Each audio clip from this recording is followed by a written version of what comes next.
Thank you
nongmagi chara agi agia sangbira pagi nongmagi chara se kana oide no oide khangdibo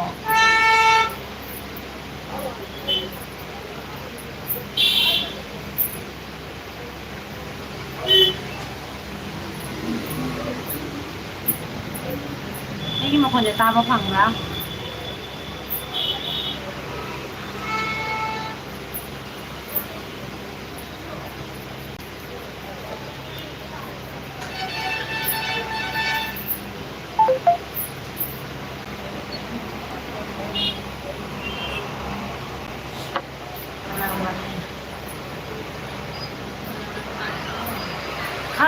khangde haidina hana ginera mo na ido yi onso kamali ba hana to boming nei ra mo yi onso kamali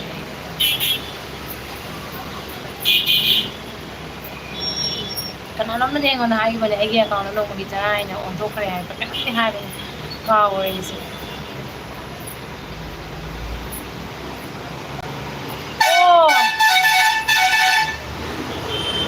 다시 왜 이렇게 얘기한다 그러니까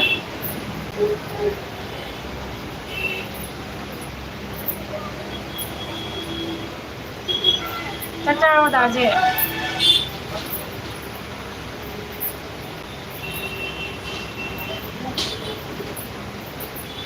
설마 저 약간 내가 장학대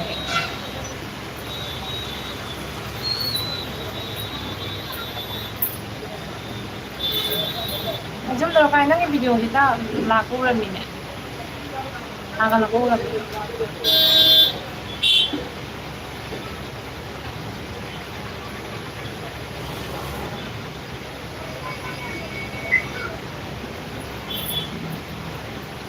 여기 재미있잖아 하나 내려가지 왔을 라고가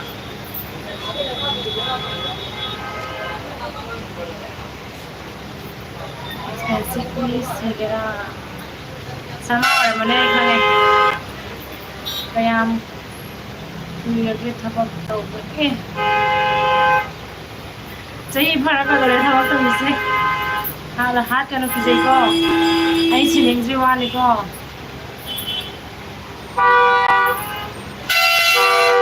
sama se mo account na pairam ni ai haite ne account mo pai ba ja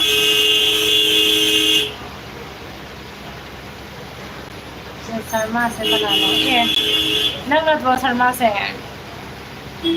Sharma ना तो ने वाला सीखे ना खालू रहा है लो ये खनी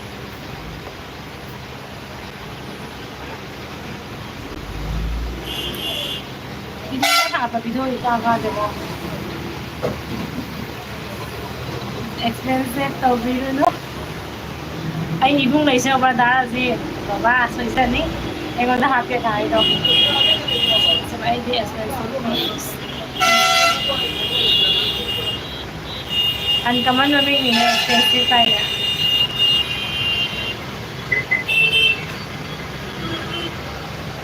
musalis mai thakala po se mulai tu ni wa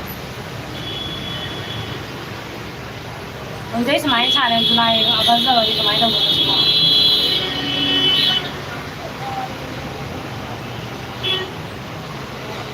Sige na rin siya, madasi.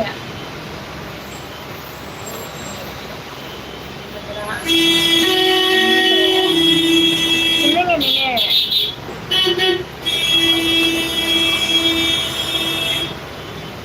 ꯉꯁꯤ ꯊꯦꯡꯉꯦ ꯊꯕꯛ ꯂꯥꯛꯄ ꯅꯨꯄꯤꯗꯨꯁꯨ ꯁ꯭ꯀꯨꯜꯗ ꯑꯦꯗꯃꯤꯁꯟ ꯂꯧꯔꯝꯃꯦ ꯑꯗꯨꯒꯩ ꯂꯥꯛꯏꯅꯦ 11:30 ꯇꯥꯔꯦ ꯂꯥꯛꯄꯗ ꯉꯁꯤꯁꯦ ꯏꯪꯕꯅ ꯕ꯭ꯂꯥꯡꯀꯦꯠ 4-5 ꯄꯤꯕꯤꯔꯛꯀꯦ ꯂꯣꯟꯖꯜꯂ ꯇꯨꯝꯃꯣ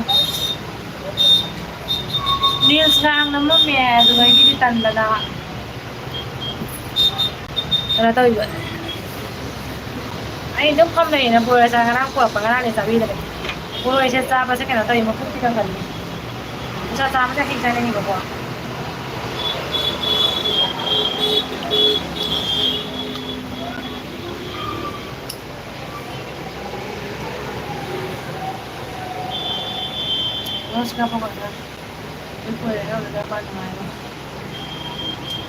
ꯏꯆꯦ ꯅꯨꯡꯉꯥꯏꯔꯤ ꯆꯦꯗꯤ ꯅꯨꯡꯉꯥꯏꯔꯤꯕꯣ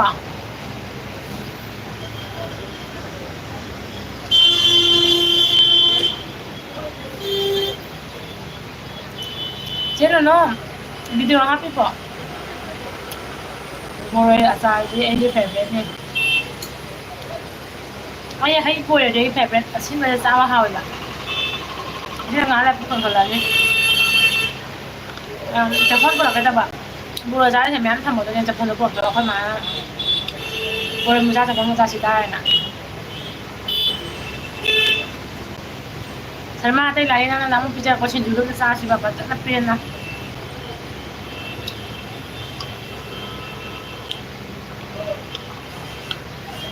ꯅꯣꯡꯃꯩ ꯆꯔꯥ ꯆꯦꯟꯅꯕ ꯁꯞꯄꯣꯔꯠ ꯇꯧꯕꯤꯔꯛꯑꯣ ꯆꯦ ꯔꯦꯅꯣ ꯅꯣꯡꯃꯒꯤ ꯆꯔꯥꯁꯦ ꯑꯃꯁꯨ ꯅꯧꯅ ꯍꯥꯡꯖꯔꯛꯄꯅꯤ ꯍꯥꯏꯗꯤ ꯊꯥ 3-4ꯗꯤ ꯐꯥꯔꯝꯃꯅꯤ ꯃꯌꯥꯝ ꯁꯞꯄꯣꯔꯠ ꯇꯧꯕꯤꯀꯣ ꯅꯣꯡꯃꯩ ꯆꯔꯥꯁꯤꯗ ꯀꯥꯏ ꯊꯕꯛ ꯇꯧꯒꯦ ꯑꯩꯅꯦ ꯕꯁꯇꯥꯟꯗ ꯂꯨꯖꯤ ꯁꯨꯕ ꯂꯥꯛꯏꯕ ꯊꯕꯛꯁꯦ ꯑꯆꯧꯕ ꯅꯠꯇꯕꯅꯤꯅ ꯍꯥꯏꯗꯤ ꯏꯀꯥꯏꯖꯩꯀꯣ ꯕꯁꯀꯦꯠꯁꯦ ꯁꯥꯐ ꯇꯧꯕꯤꯔꯝꯃꯣ ꯁꯔꯃ ꯅꯣꯡꯃꯩ ꯆꯔꯥꯁꯦ ꯁꯞꯄꯣꯔꯠ ꯇꯧꯕꯤꯌꯨꯀꯣ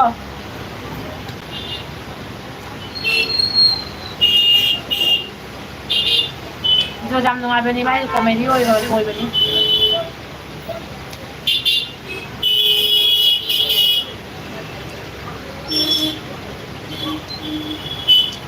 ꯆꯦ ꯔꯦꯅꯣ JLPꯒ ꯊꯥꯕ꯭ꯔꯣ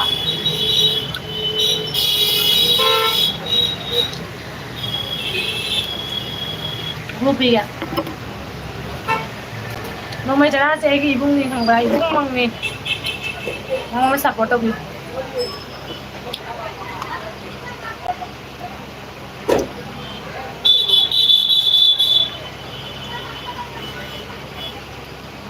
ꯍꯦꯜꯂꯣ ꯑꯦꯔꯣꯄ꯭ꯂꯦꯟ ꯕ꯭ꯔꯣ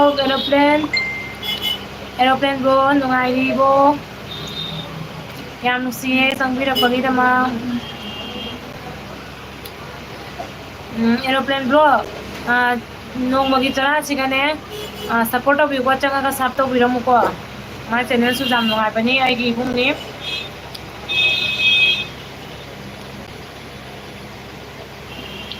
ꯊꯕꯛꯇ ꯀꯔꯤꯝꯇ ꯀꯥꯏꯗꯦ ꯕ꯭ꯂꯨ ꯄꯤꯔꯛꯎꯅꯦ ꯁꯞ ꯇꯧꯒꯦ ꯄꯤꯔꯕꯅꯤ ꯆꯤꯆꯦ ꯑꯩ ꯆꯣꯁꯅꯥ ꯌꯣꯟꯕ ꯗꯨꯀꯥꯟꯗ ꯌꯥꯎꯕ ꯑꯦꯔꯣꯄ꯭ꯂꯦꯟꯗꯁꯨ ꯀꯣꯜꯅꯤ ꯀꯥꯏꯅꯦ ꯑꯩ ꯀꯅꯥ ꯚꯤꯗꯤꯑꯣꯗ ꯌꯦꯡꯕ ꯑꯦꯔꯣꯄ꯭ꯂꯦꯟ ꯕꯣꯛꯁꯦ ꯀꯩꯅꯣ ꯅꯠꯇ꯭ꯔꯅꯦ ꯃꯥꯏꯗꯣ ꯑꯦꯔꯣꯄ꯭ꯂꯦꯟ ꯕꯣꯛ ꯅꯠꯇ ꯃꯥꯜꯂꯦ ꯑꯦꯔꯣꯄ꯭ꯂꯦꯟ ꯕꯣꯛꯁꯦ ꯑꯩ ꯉꯁꯥꯏ ꯃꯩꯇꯩꯅꯦ ꯉꯥꯡꯉꯤ ꯀꯟꯅ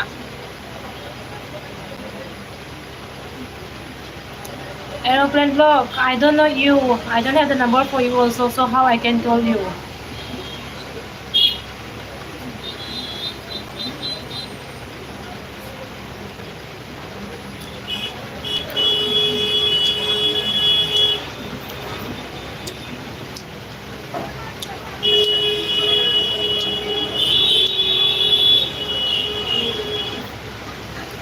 Please after normal chara Salman khangomini me apna khangomini ki to hi aroge.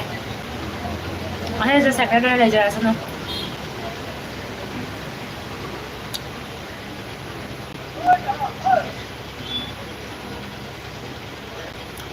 Please stop the way normal chara.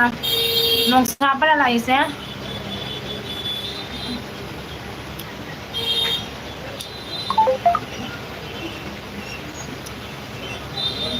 Oh some lie cơ thì không nghe gà của mẹ hào ấy cook some lie meat pa na nong sabay mà nè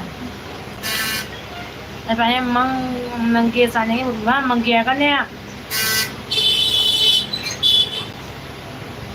mang kia cái nè khôi sang đi phụ nè khôi sang đi tầm bay school đó rồi mà làm cái này không ba asal gini dukaan ay kiam hawi sama nang may asal sa ating ngawan ni gua puro asal sa mga asal ay pwede pa rin sa kali gua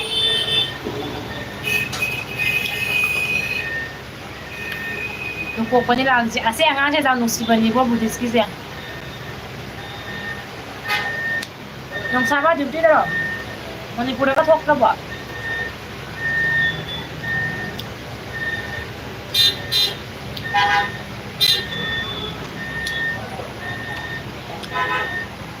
Hermana, siapa lah itu dia aku jadi banyak wari le. Bukan dan nak kaya apa? Nomor cara expenses thakat jadi. Usia udah banyak kuilai na. Saya kuilai itu. Matang ya ada na. YouTube saya matam pibang am hau saya ba. Review kara. Sangat pada YouTube saya macam apa? इसे नोंग मगे चना से ना channel ने support हो बिरमो bye दु पिरके को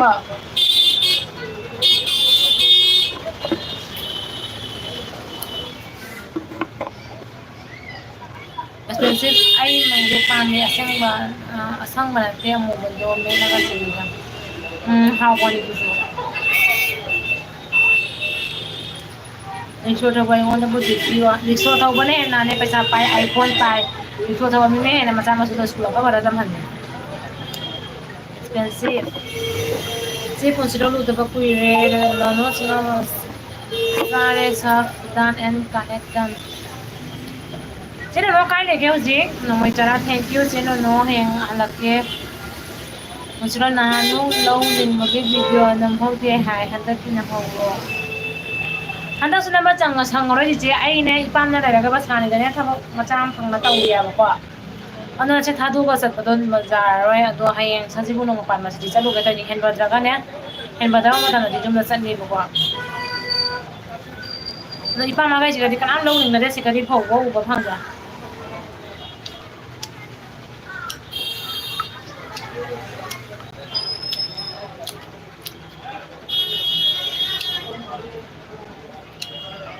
这本是老师俺们是俺们怎么在帮你去解释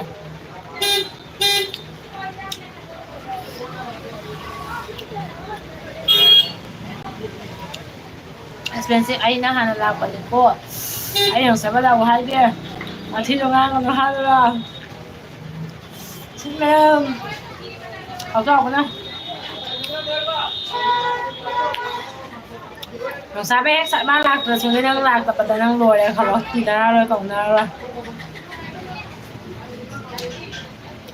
punchirol expensive nga si tenere expensive sa sarma ni po siya punchirol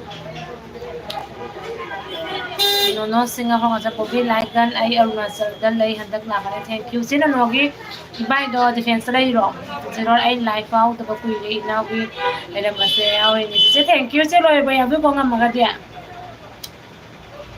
no singa ko sa zai zare siya dun na ka na ha da ano jara punchirol sa photo video sabay ko na la ko ni ko ay sarma na mo hay ko watin ha ni siya Wai le jaban ko wai le. Magara ko biboro sa do khara ko timbi ke bino di sanga ine ka bino. Bino je ai ki jabang pham da. Se ha. Jadi sarma ka no sa ba ka se wai le.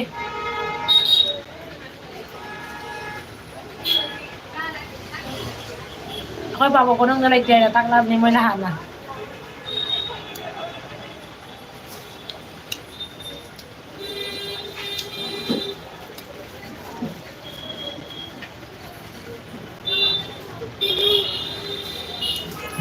Đây là ngoài cô này là ngủ đủ kìa. ꯌꯥꯝ ꯄꯥꯛꯄ ꯌꯥꯝꯅ ꯐꯪꯉꯀꯣ ꯃꯇꯝ ꯌꯥꯝ ꯐꯠꯇꯦꯀꯣ ꯁꯥꯕ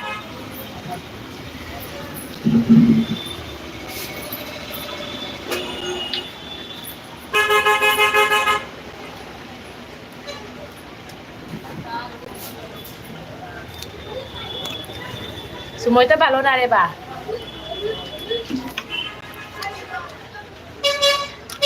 May tara tawag ka. Nung saba mi mataw yan tambani duwe di isatle. O isa ka no? Nang may tawaya de.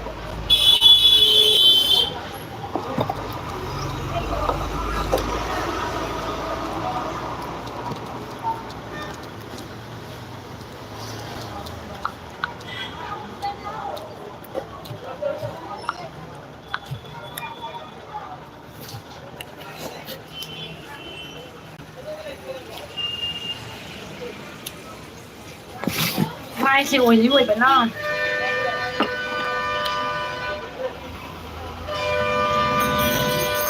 Nono singa ha sa na te kai de sang ba kai thori. Kai de sang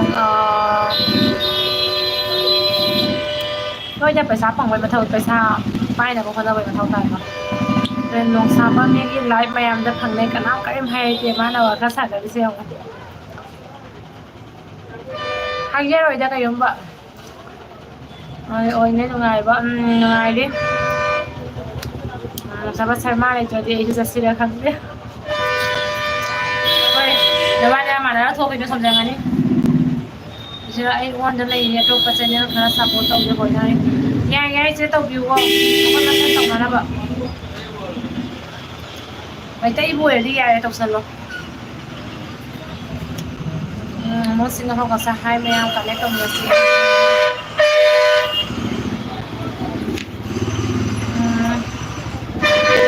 เช่นเราจะต้องวิดีโอกันแล้วก็จะบังไงดีอะไรก็พูดแล้วปฏิเสธเนี่ยโมบิลล์เทคเกอร์เนี่ยสิฮิตบิกิตละทรอปน้องไม่จะได้นุ่งสายไม่ได้นุ่งสายมานุ่งสุดที่จะทำจะเลยดิ expensive นุ่งปีนั้นยังโมกันนุ่งสมจิตว่าอย่างมาร่างกายเลยด้ามาร่างกายเลยด้าสามารถน้องน่าคนเลยกว่าอีน้องน่าคนเลยก็เสียkasihan na yun barang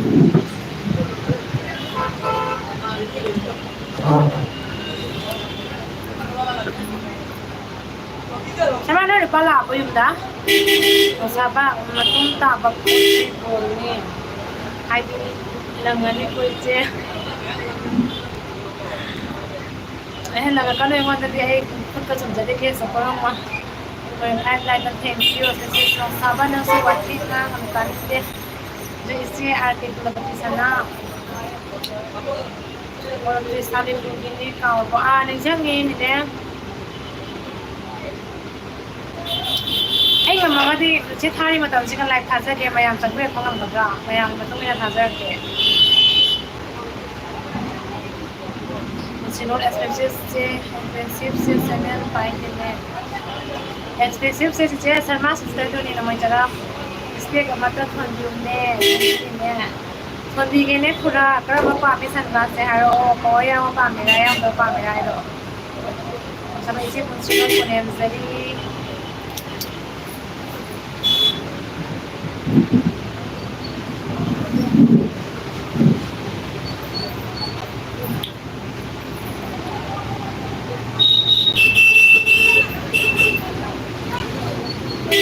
ay kiwanga na si mo dapat tabayang kaya ni tabayang kaya kande kaya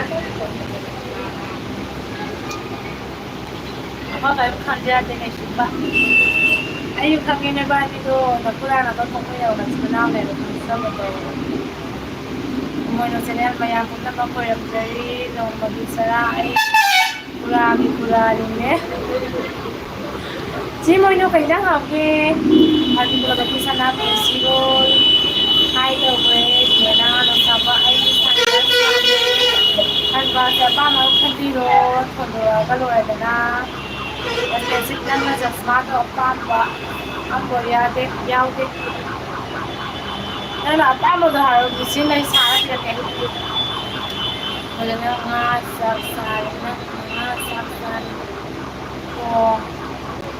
ꯑꯩꯗꯤ ꯉꯥꯁꯦ ꯃꯀꯨꯞ ꯑꯃꯒꯤ ꯌꯥꯝ ꯄꯥꯝꯃꯦ ꯑꯩ ꯆꯁꯃꯥꯅꯦ ꯑꯃꯨꯛ ꯄꯣꯛꯆꯕꯅꯤ ꯂꯧꯒꯦ ꯇꯧꯕ ꯆꯠꯇ꯭ꯔꯣ ꯁꯦꯉꯣꯟꯗ Sino yung mga niya, tulot na natin, kanekdan. Ano yan? May amta kayo, why hindi kang diba? Hindi siya itong kaya ka niya, minsan lang siya nung wasan ni Kamba. Siya nung kayo niya. Kasman ang dos niya pa. Kasi ang kadibay niya. Daw din, daw siya, ay kadibay.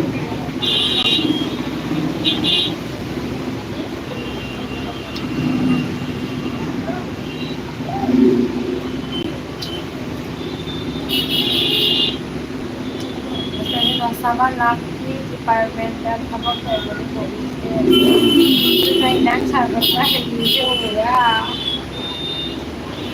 diba? Kasi ay mo laki departmental habang tabi hai cái này training lâu có làm cái hai là thôi training thì cái đâu free đâu đăng ký kìa sa Cebu gini offer cũng không kìa sila nono sila pang kasar sila thare expensive or kung meron na sa training na na-high siya kaya yung easy wala just na ay udah mau nga ibo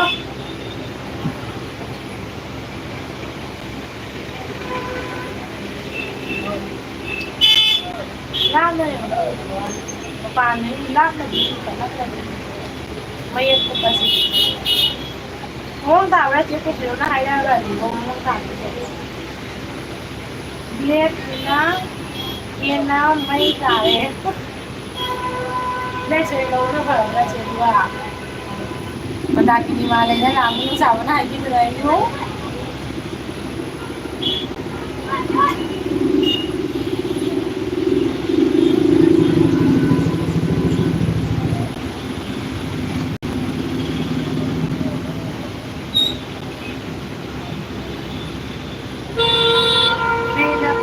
पैसा से काम चाहिए बड़ी को बना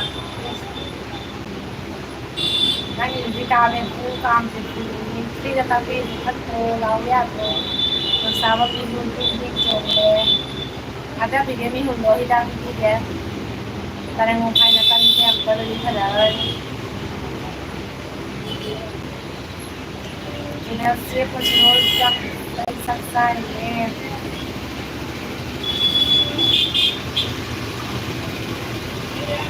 Khi mà dùng hồi nay đây rồi thì nó sẽ không có sao nó lại cái em mình sẽ ngoài của chị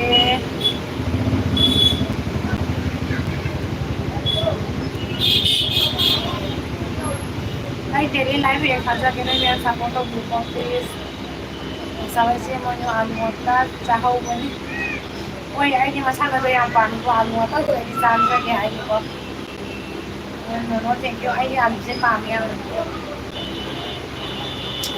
tama ka, lotre ah.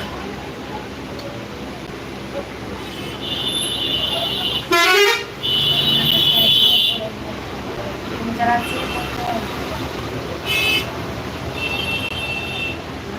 Ini po yung yung kaki. Mandala pa dala ka pala.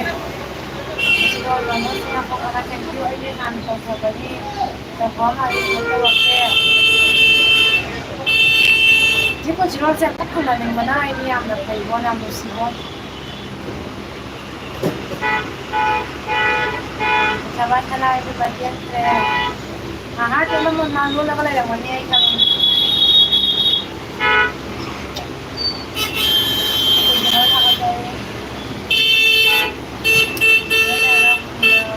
không bỏ lỡ những video hấp dẫn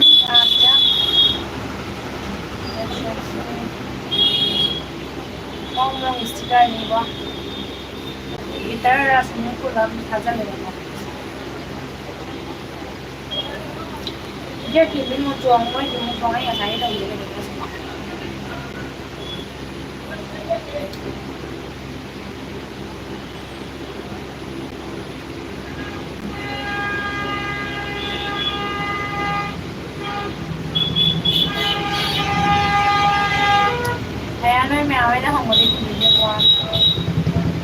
અને એની જે નીચે આવતા તમને ખાલી વરસાદ ખતમ હતા તો શું કાપમાં અવાજ કરતો ꯃꯣꯏꯅ ꯆꯥꯔ ꯆꯥꯔ ꯑꯣꯗꯔ ꯊꯝꯃꯒ ꯃꯨꯟꯒꯅꯤꯁꯦ ꯑꯃꯨꯛꯀꯣ ꯃꯣꯏꯅꯣ ꯃꯆꯥ ꯄꯣꯠꯄꯤꯁꯨ ꯄꯤꯔꯛꯑꯣ ꯄꯥꯝꯃꯤ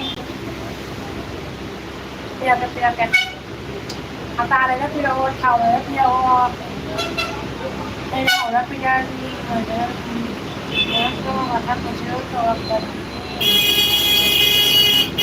ꯁꯤ ꯀꯥꯏꯅ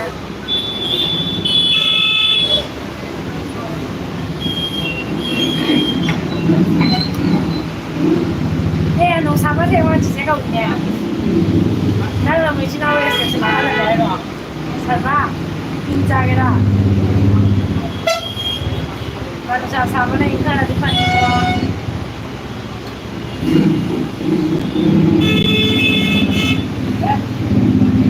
ꯑꯩꯅ ꯍꯜꯂꯣ ꯆꯤꯆꯦ ꯀꯧꯈ꯭ꯔꯦ ꯀꯅꯥꯅꯦꯃ ꯀꯅꯥꯏ ꯋꯥꯔꯤꯅꯣ ꯍꯣꯏ ꯀꯩꯅꯣ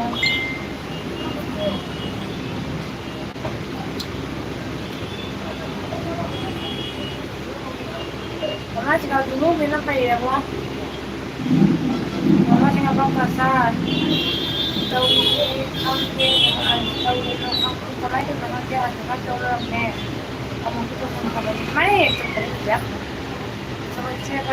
ꯏꯆꯦꯗꯤ ꯆꯥꯟꯅꯖꯕꯤ ꯃꯆꯥꯔꯣꯏ ꯏꯔꯥꯡ ꯂꯥꯛꯑꯕ ꯂꯥꯏꯟꯗ ꯂꯥꯛꯑꯕ ꯂꯝꯕꯤꯁꯦ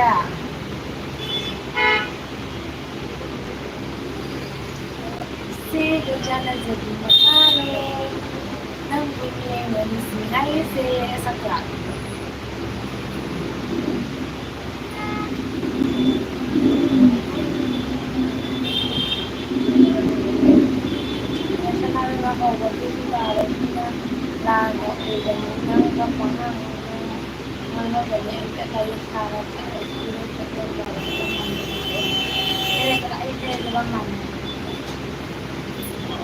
ꯄꯩꯁꯥ ꯃꯥꯊꯣꯛꯈꯤꯕ ꯁꯤꯖꯅꯤꯀꯣ ꯁꯤꯖꯅꯤꯀꯣ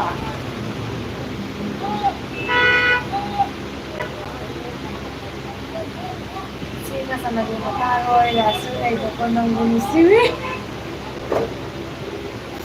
ꯍꯣꯏ ꯂꯥꯁꯇ ꯀꯅꯥꯗꯅꯣ ꯊꯦꯡꯅꯩꯗꯣ ꯆꯩ ꯆꯥꯔꯤ ꯑꯉꯥꯡ ꯃꯇꯤꯛ ꯆꯥꯗꯅ ꯅꯥꯎꯒ ꯂꯧꯏ ꯄꯥꯡꯒꯩ ꯄꯥꯊꯔꯒ ꯁꯤ ꯗꯨꯀꯥꯟꯗꯩ ꯍꯥꯟꯒꯦꯔꯣ ꯍꯥꯡꯒꯅꯤ ꯀꯅꯥꯅ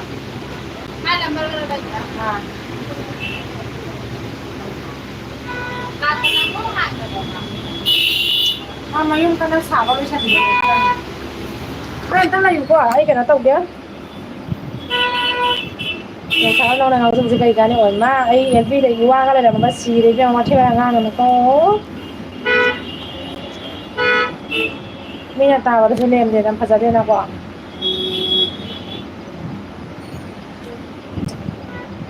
ꯑꯝꯇ ꯂꯩꯌꯨꯀꯣ ꯑꯩ ꯉꯥꯎꯕ ꯉꯥꯎꯗꯕ ꯄꯟꯅꯔꯣꯏꯁꯦꯀꯣ ꯑꯦꯜꯕꯤꯗ ꯂꯩꯁꯥꯕꯤ ꯑꯣꯏꯗꯤ ꯋꯥ ꯑꯝꯅꯤ ꯃꯤꯅ ꯇꯥꯕꯗ ꯁꯤꯗꯩꯁꯤ ꯅꯝꯕꯔ ꯃꯥꯡꯈ꯭ꯔꯦ ꯄꯤꯌꯨ ꯍꯥꯏꯔꯝꯃꯤ ꯅꯍꯥꯟꯗꯩ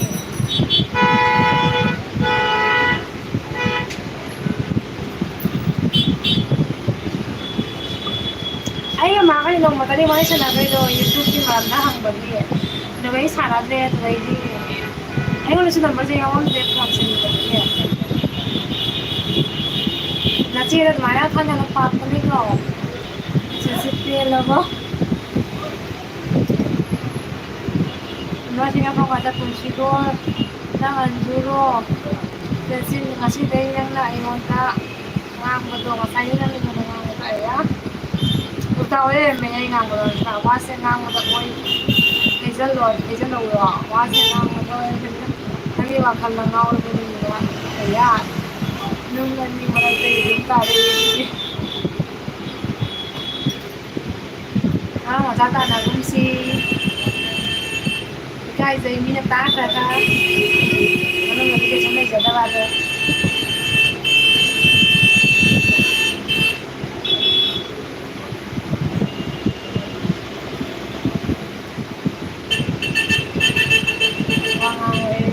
sama wangan na nang wangan na dito ila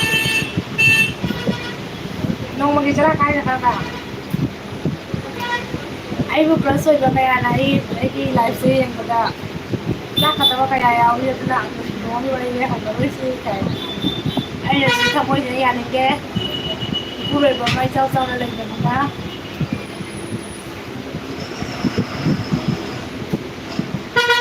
Sabi naman ni Putong Labo. Kami ko man chasma, mala po petore, sila na. Petore, sila chasma, mala sila ay. Shooting naman ito kayo lakpa ni.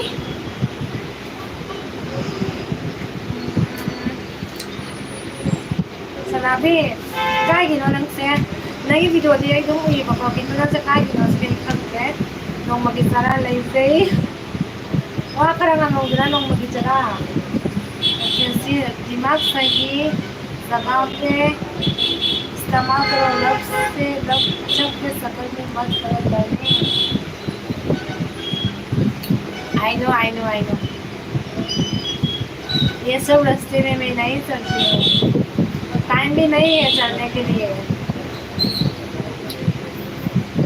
लोगों से कपड़ों का सारी ना ngapai tumugo may dari yang kau mali namanya cepure he kana kita nih cepure itu nabi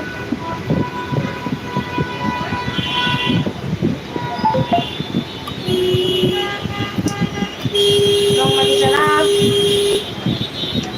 kita bilang minum sampai itu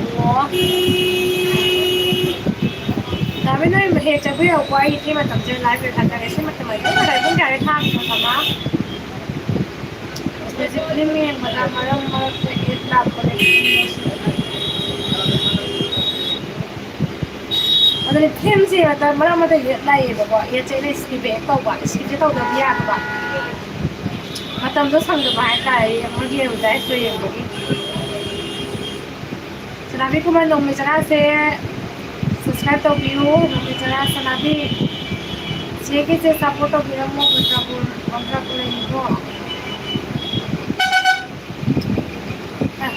Aku juga kena pula dia mau buat apa lagi? Ini dah kena lagi ya. Nah, siapa ayah ini kan dia lagi no. Si ada yang nak ayah kita sama ayah tu kecil ya. Ayah sama apa belum si ayah kita sama ayah dia ini kecilnya. Tapi kau skip tahu kita tamu. Ada ni ayah jawab mata mahal ada dia nak nak anak dia tu jadi mungkin ada tu ini kan. Cuma ada dua jadi nam padang mungkin yang guys tu saya kau tu tadi. Ada awal balik kan leba. Lalu juga support tu apa? Oh yang mana mana kan leba yang tu support tu apa mana sen. Kalau saya kau macam tu sekarang ini si amu nang ang seperti mesej sekali sekali no. Macaroni soy or 50 soy or 60 pesos. How dare you?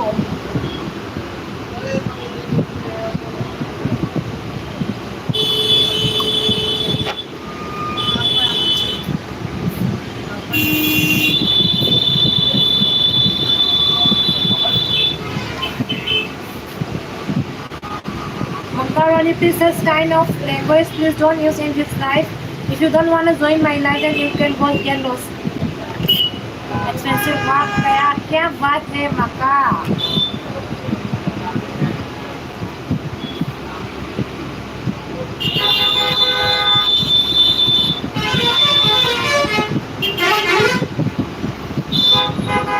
तन्ने नोई CD नुसी है बुku may tay gonda halos suya begitu nabi nung magitarakai namgi ojono expensive nung sabat jangan bangise wakal lekta Fakta bagi male. Ay lupa yang deh. Kalau jangan wati yang jangan apa sih. Selagi pun support orang Cina, nong sahabat, yes nong cycle. Nah wati yang ikai dah. Ay belum pilih ke support orang apa. Ay sini orang sepi rapi kayak kau. Menjelaskan nabi channel tu yang orang datangnya ni.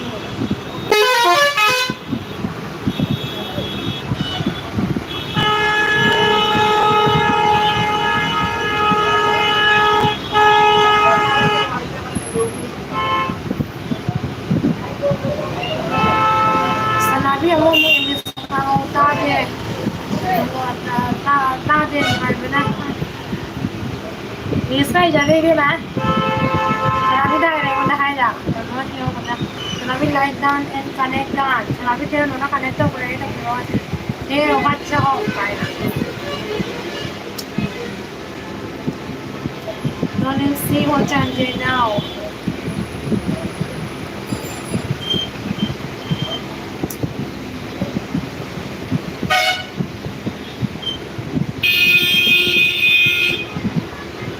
Isay ko. Sabi ako.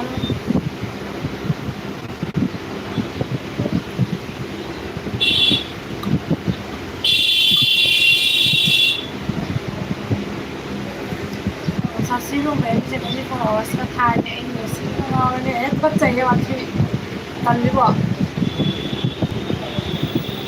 용사가 스마일가 그러니까 다들 말해 이거 말을 잡히면서 말해 하나 보다 보니 유튜브 말하고 있다 보니 꼭 하나 보니 스마일가 뭐나 그래 다들 나와니 까이도 이거 아이디어 내 까이도 너무 사와 I'm just feeling lonely without you oh my god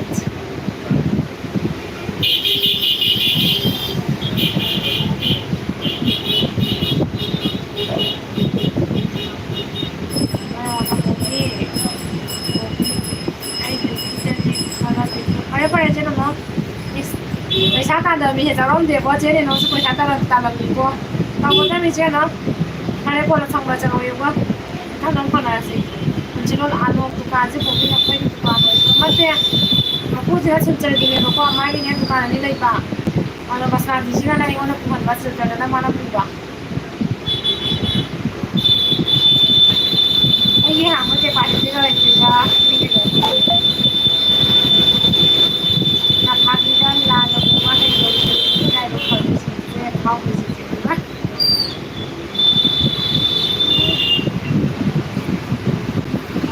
ai itu dong senam sade ba lahan yung ako yung tang ba lahan je puska sai na kwa tu ngai di tu ma thang nu tu mo fried rice sare tu senam ya jam me na tu senam kare kon ma tu me aka san tu khaba se ngara se heart se na pura chho ngan da ba ta sa se an to hong khang da ba nu hai na di ei ne khan la mo nai di dong senam ba sa se ba ai ne ne ta ta sa ba chlo bo bi hoi bi yam sabalo yum sabalo jabo na no mo sin a je yum sabalo di lore ba ko no yum sang ni ka di no mai ka ka ni ma ma wa no a ko ni sang sabalo di lore ni pa ma yum da mo sabalo no mo jara bo bi yum da le mo kya ki da le ba a jum da le ba se hatta ni mu pa ma ne jok sang ni du le le ni mo chi ro yum outside do ne hai do ni 근데 아이 아빠 양이 조금 잡아야 타거든요. 거기 애들 이빨을 좀 잡아야 타거든요. 근데 남편 소리로 봐. 선아이비 가까이 돼서 그래. 아, 사무실에 선아이비 문토래. 설마 가이도. 아빠 예서 몸이 도나가 딱 감자라니. 와. 진짜 calm closer I give you kisses my sweetie pie my hair 몸이 똑같아 얘랑 아이 오늘 밥이라고 안 먹고 세미야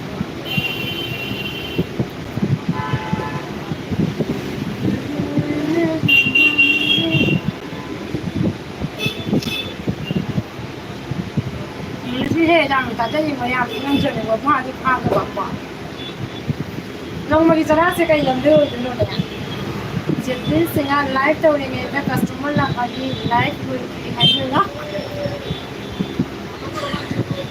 ไลฟ์เลยดีไลฟ์เสียส่วนเนี่ยก็ดาวคนหาย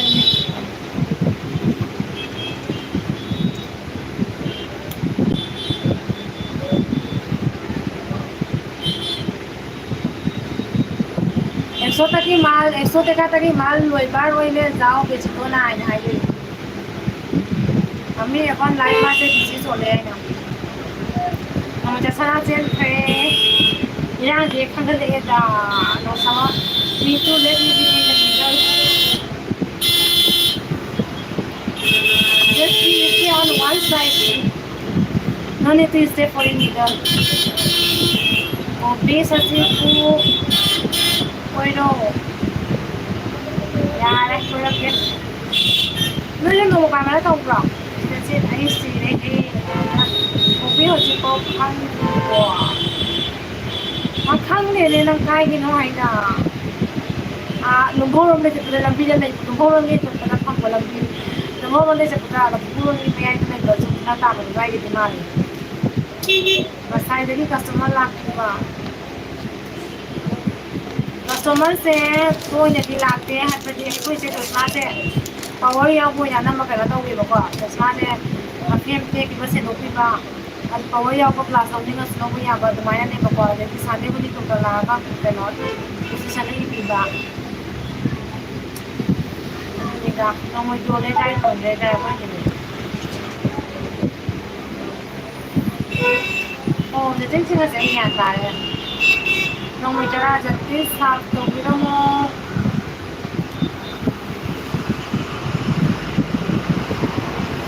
ra thì ấy nó ăn blue pi bên mà có đó ấy elvi cho anh xin ông em sẽ cái đó bây giờ subscribe có bây giờ có nó mới cho ra giật cái sẽ tụi nó Sabah pusat Sabah lagi istilah pizza ke, pizza apa ini? Nomor jara sanabi thakat cari. Misalkan ada video same apa, anggur nomor dua itu ini anggur ni soal jam thakat lagi ni. Yang tadi je. Sangat ini ni ane je, ay lebih nak berapa juga. Expensive sama orang orang mana? 지금 지로지 않은 게 아니야? 엄마가 당다라. 사바사나에 비해서 가오르모. 가오르기에 레바니 파티 피가 도이네. 나는 저거 레바니 만나는 파티 피로. 너 반부터 저희가 거의 많이 더우죠. 왜냐면 아니 근데 나 아예 진짜 배 받은 거 지금 이게 배 받은 했단 말이야.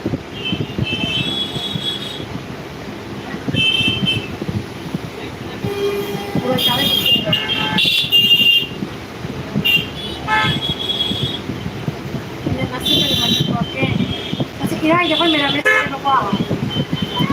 Mau kasih tahu jenam sok mana ya? Anu teman-teman tahu ini boleh. Cuma aku tidak.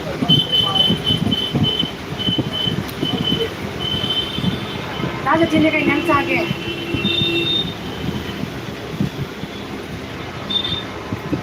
Ini kayak macam ayam boleh.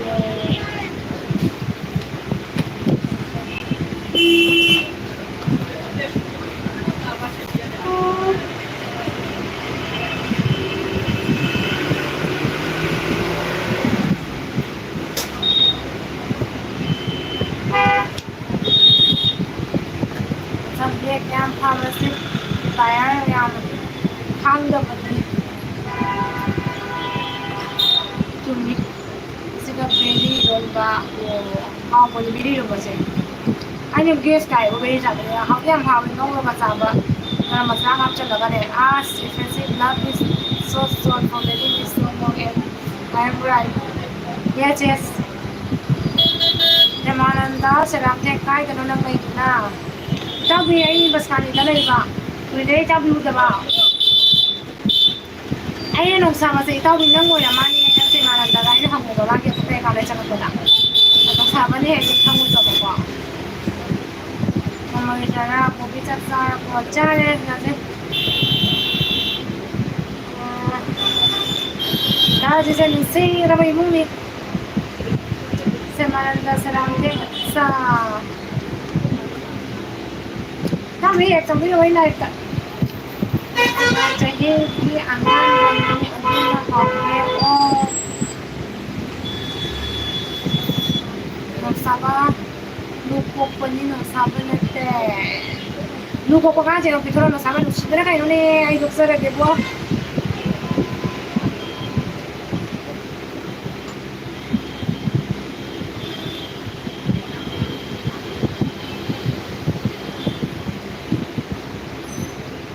Quay thôi cái này hả?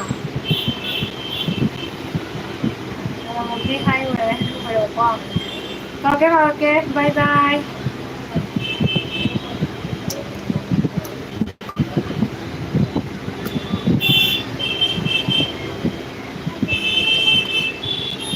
ngomong một tháng nên sẽ là đi đâu chỉ không hai chuyện rồi đấy. Tao đi đâu?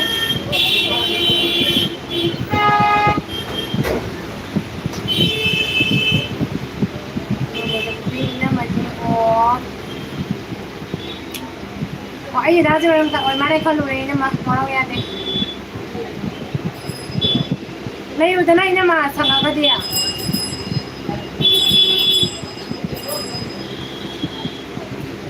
Naman na malaway sa namin.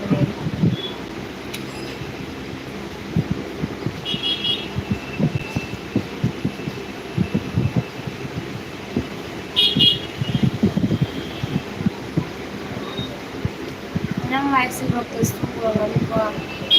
Walang wani.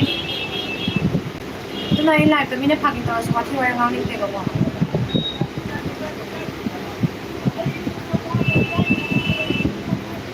Ay, messenger phangde, WhatsApp phangde. Ako yung kami na. Next to what happened ba? Nay. Kaya tawag ba? Iya ba yan?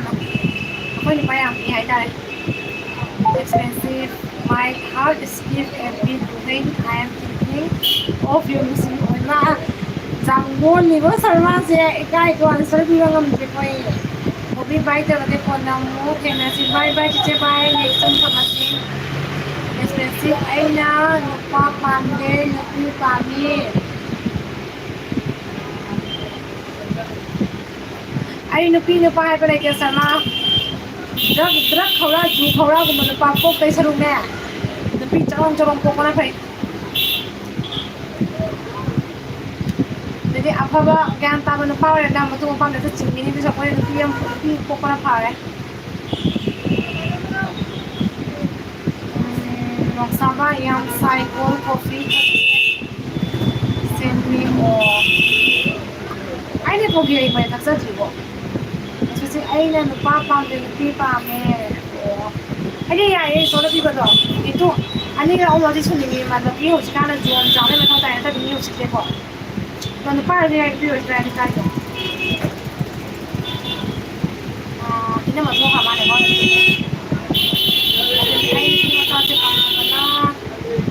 ai đang buồn tí nghe ai sẽ liệt lên nó mà đi sâu thì con thì nó lại đi sang nó đi sao còn liệt lên chỉ là tội này bạn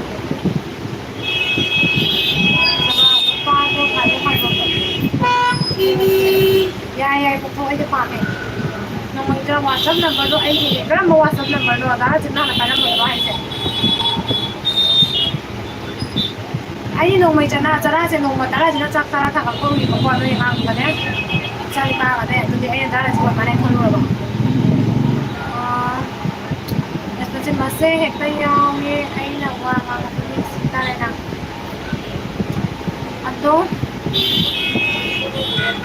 anh anh là một tháng ta có một tuần này nè mà hay cái đấy tôi YouTube không được bằng cái video sẽ thằng cái làm đại phải biết thằng đại chỉ là tụi ta này đại chỉ soi cái anh đi qua cái phá đập như thế này tôi mà tao tôi quan tâm về quay nó mà đang làm là cái khăn này quay sẽ có gì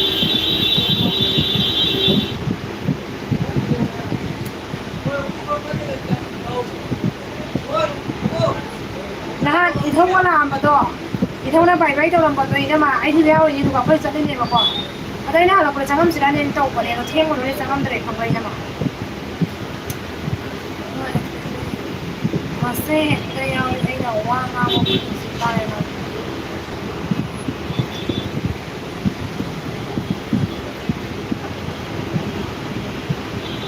nó hay là sao mai hiện tại rồi ini mana wasana pada se kata cinta pai itu ini mana pai ada ta cái ta cái nó ta dress ko đây một con ta dress rồi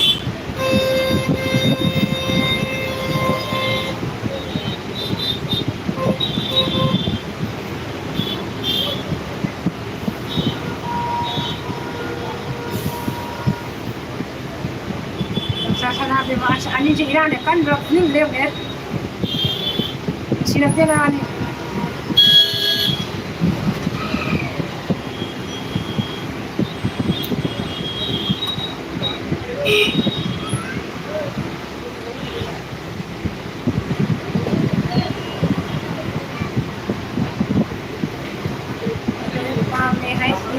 ว่าไข่โบ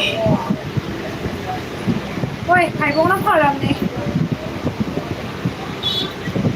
삼삼래 내가 누나 나 뿌리 파이버로 싸워 아이디 뭐 파이버가 레이블이 리스가 레이크로스나 아마 가다 없어서 잡히게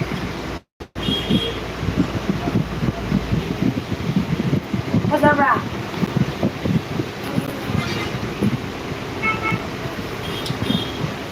가자라 나한테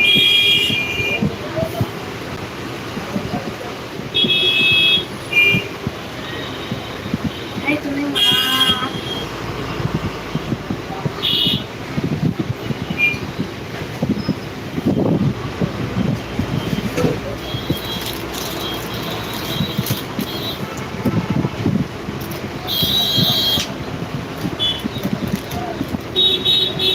Ito pinagtima din kayo.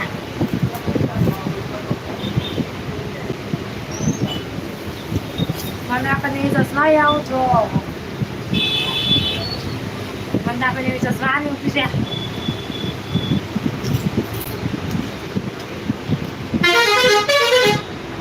Mana ka ni mo ba phang ka su. Mana ka ni man lấy ra mi si ba ko bi se yang harap dai ko. Kaya kunin na ay chasma jo pagkapama thukre ba kaya kuire na main se othok ko yare othokre hasare thank you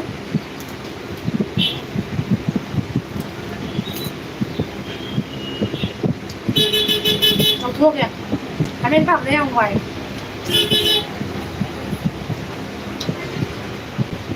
ta chứ đó mấy mèo ta chứ đó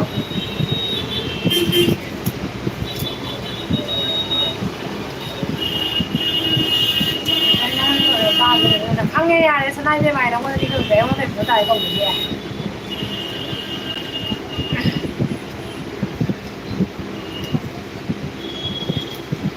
em biết nó làm gì mình em biết nó làm gì mình qua mấy hai thằng tiền tao chứ không nhỉ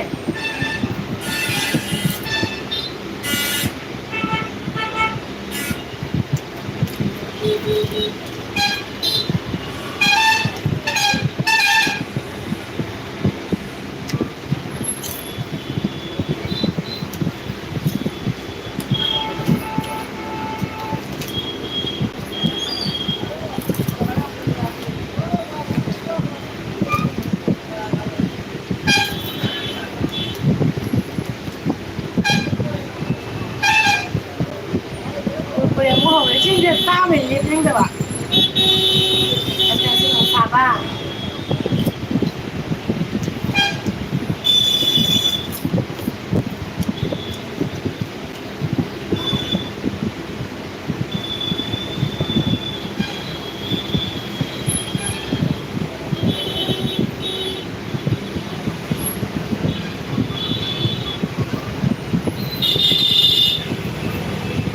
ấy là nè Dali nga paano kami ni ba? Kasi mengo na paano to?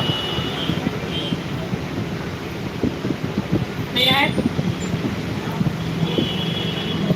Pero kung man lang eh, baka mrang. May yung kulong dyan kung kapag ay nagdihit process sa akpam lang eh. Matugay doon kasi pinakit. Hindi hawi matang ay ko yung natinsu. Yula daba sa brothers sila o brothers sila o. At least ano.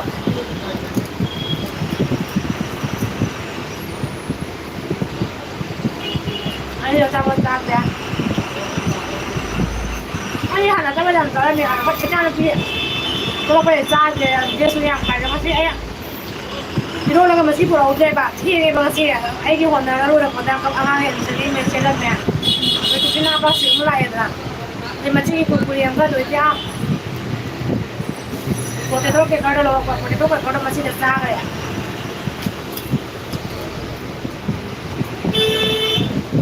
Waktu macam dia suka Saat ini sangat yang pamer dia.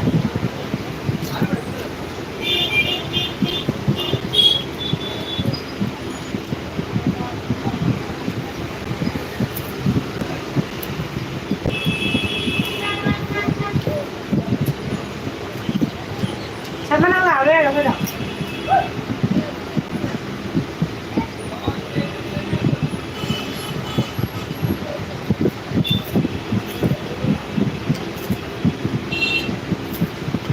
Quay lại anh đây còn một cái hai này.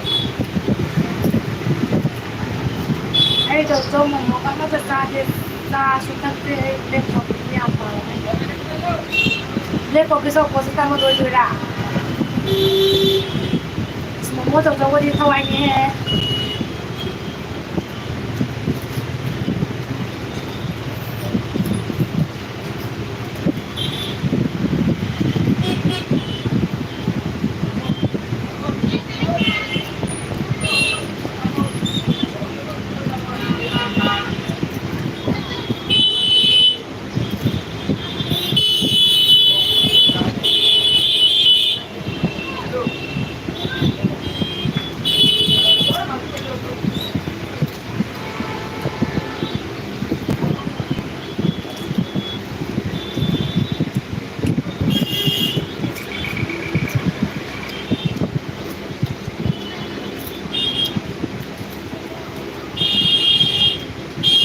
Ấy 와서 también sale lo bonito. Si haga, termina con la llevas a o sana bien mal, las veces más de eso de ahí de ser ahí va. No hay 와서 también sale por ahora, en cuando nunca me toca ni hay nada que no se lo juro no hay.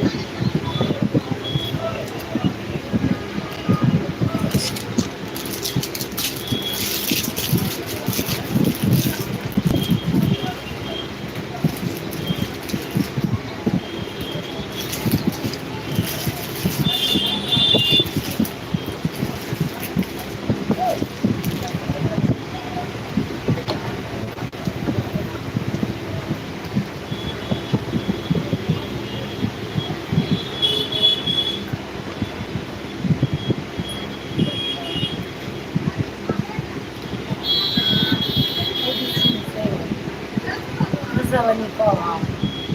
Wakala na kasi ba ay kita sila. Aso ba masay kaya ako sa to mo. Ay kasi kayo mo dito wala kay channel piga nga ako na chanta ko ni nga suway ko. Sa ko sa ulo ng tao ni.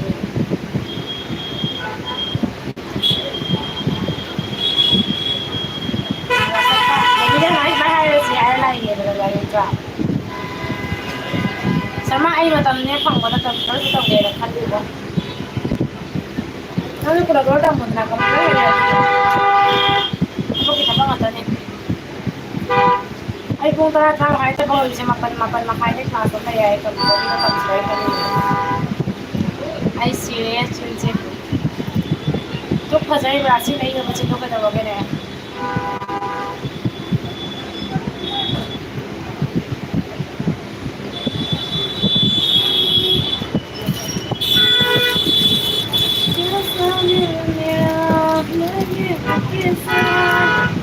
Sleepy guys, तुम भी रोता है।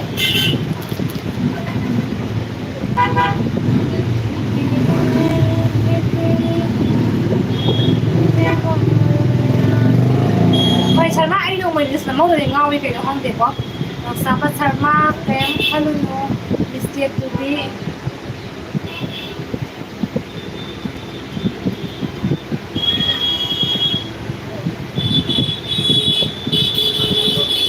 Sharma nó tháo cái áo số là mà sẽ nhà của ông sẽ cái đầu nữa gì này. Sharma sẽ rồi lấy.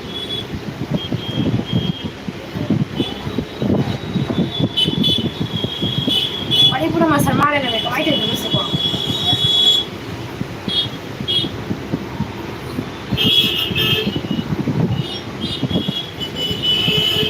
Ay nilase kung mahene gusto na tawag ko. May naman nila pre ke. Para pang masang. Kopi ay lima pero bibi kasam wasap ka tanang khana de Nói với ai lại mới sợ lagi. Ora aku kayo mayam pai yang gede. Cumi. Lahi kita cukup you know. ꯃꯍꯩꯗꯣ ꯃꯥꯡꯒꯅꯤ ꯄꯥꯝꯃꯨꯏꯕꯀꯣ ꯐꯔꯦ ꯂꯥꯏꯛꯇ ꯂꯣꯏꯁꯟꯖꯔꯒꯦ ꯃꯌꯥꯝ ꯕꯥꯏ ꯕꯥꯏ ꯍꯌꯦꯡ ꯑꯃꯨꯛ ꯐꯪꯉꯁꯤꯀꯣ ꯉꯁꯥꯏꯕ ꯂꯥꯛꯑꯣ ꯁꯔꯃ ꯂꯥꯛꯄꯁꯨ ꯅꯪ ꯂꯥꯛꯀꯗꯕꯅꯤ ꯑꯩ ꯂꯣꯏꯁꯜꯂꯒꯦꯀꯣ